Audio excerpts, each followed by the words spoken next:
এটা ছিল ফসিলসের প্রথম অ্যালবামের প্রথম গান।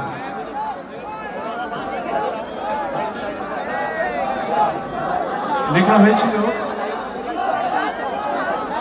যত মনে পড়ে 2000 সাল, 2001 সেই সময়।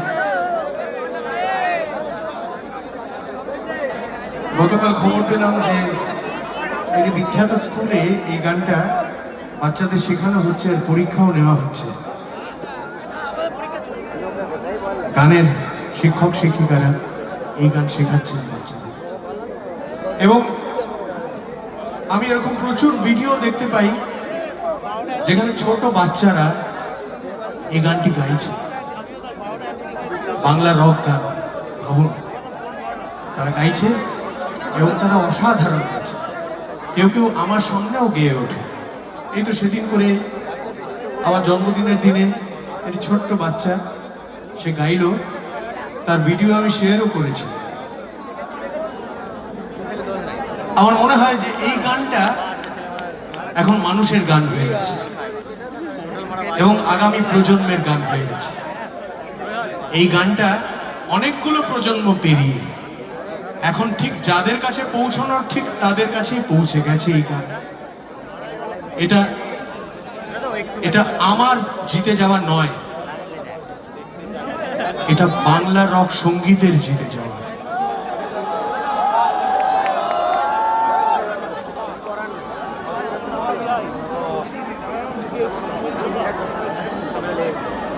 বাংলা রক সঙ্গীত জিতে গেছে বলেই বা জিতছে বলেই, সেই জেতানোর মানুষগুলো সামনে আছে বলেই, অথবা আজকে হয়তো এখানে সবাই তো নেই, অনেকে হয়তো আসতে পারে, এবার অনেকে দূর দূরান্তে তারা থাকেন, সেই সব মানুষ সবাই মিলেই এটা আমাদের বাংলা রক পরিবার, এটা আমাদের বাংলা রক ধর্ম। আমি মনে করি এই ঝাঁকুনিটা একটা বড় ধর্ম। যে কোনো বদ্ধ জলা, যে কোনো ডোবা, আবদ্ধতা থেকে, সংকীর্ণতা থেকে সেখানে বেরিয়ে আসবার জন্য একটা সাংস্কৃতিক প্রচেষ্টা, যা সামাজিকও বটে, যা অন্য অর্থে রাজনৈতিকও বটে। এটাই রক সঙ্গীতের কাজ। সারা বিশ্বেও ছিল, বাংলাতেও তা পর্যায়ক্রমে দেখা যাচ্ছে। খুব বৈপ্লবিক কথাবার্তা আলাদা করে বলবার দরকার পড়ে না, কিন্তু ছোট ছোট কাজেই বিপ্লব তৈরি হয়ে যায়। যেরকম প্রথম অ্যালবামেই ছিল কেন পরাধীন আজও আমি সময়ের হাতেতে, কে যে দিব্যি দিয়েছে সব সহ্য করে নিতে, কেন সাহসে কুলোচ্ছে না সেফ বলে দিতে দাদা প্রহসনগুলো বাদ দিন। এই কথা কিন্তু ফসিলসের প্রথম অ্যালবামেই ছিল।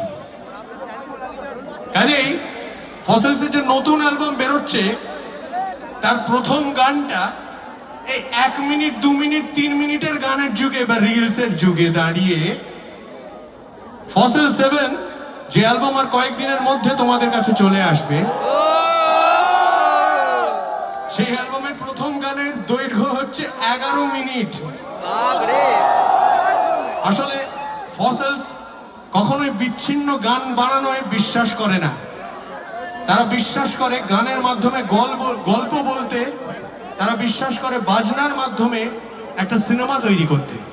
এবং আমার বিশ্বাস ফেব্রুয়ারির দ্বিতীয় সপ্তাহের মধ্যে যে অ্যালবাম তোমাদের হাতে চলে আসবে, ফসিল 7 আমাদের নবম অ্যালবাম, সেই অ্যালবামের প্রত্যেকটা গান যখন তোমরা পরপর রাতের অন্ধকারে চোখ বন্ধ করে কানে হেডফোনটা নিয়ে বা একটা স্পিকারে যখন সেই গান তোমরা শুনবে, পর পর পর পর তোমরা ছবিগুলো দেখতে পাবে। সেই ছবি কার ছবি? আমার ছবি, অ্যালেনের ছবি, দীপের ছবি, তন্ময় বা পমের ছবি না, তোমাদের নিজেদের ছবি তোমরা দেখতে পাবে, এই সময়ের ছবি তোমরা দেখতে পাবে। এবং তখন মনে হবে আরে এই কথাগুলো তো আমার কথা, এ তো সিনেমা হয়ে গেছে। হ্যাঁ, অডিও ভিজুয়ালের কথা আমরা পরে আসব, সেটা নিয়ে পরে কথা হবে, কিন্তু আপাতত অডিওতেই ভিশন তৈরি করে দেবে ফসিল 7 তোমাদের জন্য। আবার বলছি, আমরা নিয়ে আসছি ফেব্রুয়ারির দ্বিতীয় সপ্তাহের মধ্যে। তোমরা তৈরি তো? প্রথম গান 11 মিনিট, তৈরি তো? এটা কিন্তু বোমা হয়ে গেল।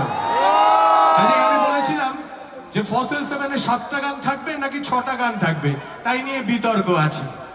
বিতর্ক আর কিছু না, একটা গান নিজেই যদি দুটো গানের দৈর্ঘ্যের হয়ে যায়, তখন 6 বা 7 তো গুলিয়ে যাবেই, তাই না? তবে আপাতত গুলোবে না, আমরা প্রথম গানের জায়গায় ছিলাম। আমার জীবনেরও তো একটা প্রথম রেকর্ডিং আছে, যে রেকর্ডিং আমি করেছিলাম আমার নিজের গানের, নিজের গলায়, খুব বড় একটা স্টুডিওতে দাঁড়িয়ে দুরু দুরু বক্ষে। আর সেই গানকেও মানুষ যদি স্বাগত না জানাতেন, আমার আজকে এইখানে দাঁড়িয়ে থাকা হতো না, ফসিলসের অভিযান হয়তো শুরুই হতো না। আর সেই গানটা হলো